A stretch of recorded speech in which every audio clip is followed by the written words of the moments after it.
So coming into the opener, Anthony and I were having an off-air discussion that I think we probably need to bring up for everyone else. It's a good. I didn't realize it. James, my producer, had sent me an article from Forbes. I was reading at the break, at the top of the hour, and that Biden had said, President Biden had said in a town hall earlier in the week that he will not forgive student loan debt with an executive order. He doesn't think that that is constitutional and correct. Yep. A little bit shocking. Very. I'm personally happy to hear that. Yeah.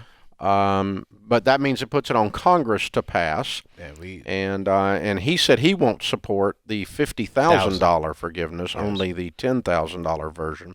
Yes. But the $50,000 AOC and Elizabeth Warren are asking for. It's a $650 billion price tag. Now let's keep that in. Let's take this out. All right? So there's 1.7 trillion. Yep, in student loan debt. And that will leave about $1 trillion. Yes. If you forgave 650. We still have a crisis. Still have a crisis, still have a problem. Yep. And as I've said many times, it is intellectually dishonest to forgive student loans while you're still making them. If they're so bad and people are getting destroyed by the student loans and we have to come to your rescue, you poor little people, and Washington's going to be there for you and we're going to help you out. Yeah, if that's the case, then you need to stop making the loans. Stop doing that. And then also, too, Dave, and this may sound selfish, but I worked my behind off to pay off my student loans. It may not have been a lot. But it was still $10,000. So where's your money? Where's mine? Exactly. You know, I worked hard, and it's not just me. I'm pretty sure we have millions of people listening right now. Like, hey, I paid off $25,000, $100,000. You know, where's my money? So, you know, this is interesting. We already know the Republican Party is not going. They will not forgive the loans. And then there are some Democrats who are like, I don't know neither. Yeah, because they're going to have people like you. They're going, hello. Exactly. I'm going to be mad at you because I want my money back. Exactly. You know, and so I think I don't know if they got the votes to do it in Congress. I don't. You know what? This may be a political move on President Biden's part.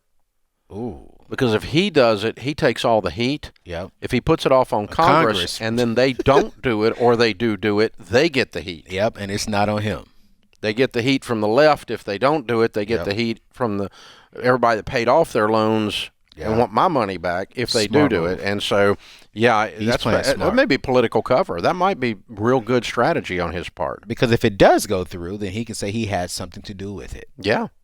But he didn't feel like it was constitutional to do it with an executive order. Right. And I was shocked, though, Dave, when he came back and said that I'm not going to do $50,000. Yeah. I was shocked when I read the article. I said, oh, okay. So, right. Yeah. All right. So AOC's not in the White House after all. Huh? That's what it comes down to. Wow. Very interesting. Very interesting. It's not just political. It is financial. It is economic. And there's an issue of, you have to, if you're going to be sincere. Yeah. And I don't disagree that student loans are a huge problem. Yeah. You and I are working diligently to help people with their student loans. Yeah. And here's my thing. If they're a huge problem, quit making them. And that's my thing. Before we talk about forgiving, if that is a conversation, let's talk about how do we stop it from even happening in the future. Yeah. Once we fix that problem moving forward, then let's come up with a game plan of how we can help the ones who we've talked them into doing something stupid. But until then, why? Because we'll be right back at 1.7 trillion if we forgive this amount within the next 5 to 10 years. Well, and you're going to have to do it again. Exactly. Because you didn't fix the problem. Exactly. You just treated the symptom. Yeah. No. The symptom is a bunch of people up to their eyeballs and can't breathe. We have to stop. The problem is making of student loan debt. We have to stop. And it's out of control, and it's too high, it's too much, it's gone on too long. Right. And it's just gotten to be where it's ridiculous. Yeah. And but it's very interesting. I know I'm really old at times when I see things happen in our world that I never thought I would live to see. ... happen. It sounds like my grandpa used to say, I never thought I'd live to see the day that was going to happen. I'm that guy now. I'm that guy going, I never thought I'd live to see the day that they'd actually consider this crap. That's what, and they are really considering it. I mean, I've said on this show, it'll never happen. Right. It just shows what I know.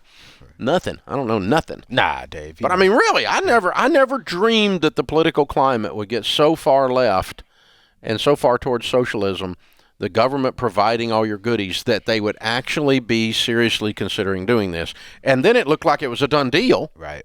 And now it's not again. Right. So it's very interesting. Right. So the moral of the story, folks, is this.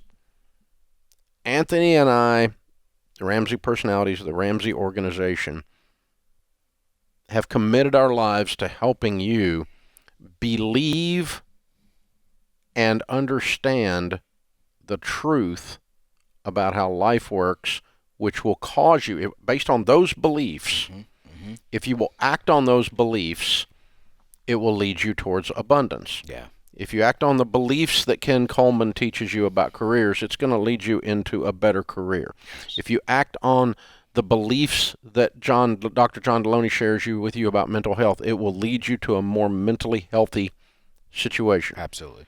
Which I'm really enjoying his podcast. Oh, yeah. And if you believe these things, it will cause your actions to occur. Yeah. If you believe that the government is going to take care of you, it causes you to not go to take personal responsibility for your life, which is a key for you to become to live abundantly. Absolutely. To live in wealth. Yeah.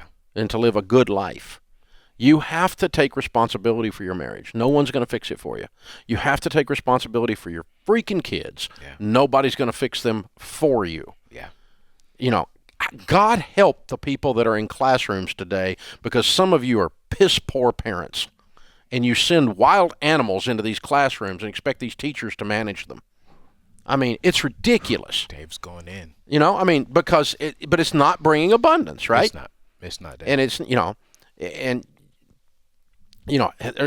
I was with a lady the other day that works with teachers. She is a friend of ours that is a world-class expert in the education field. And she was saying, you know what helicopter parents are? Parents who helicopter in and fix all their kids' problems. Now they've gone beyond that. They have lawnmower parents. I didn't know what a lawnmower parent is. A lawnmower parent cuts the grass out in front of the child so they have an easy path. Oh, man. That's different than helicoptering. Lawnmower This is they're cutting the grass ahead of them so they don't even have to walk on tall grass.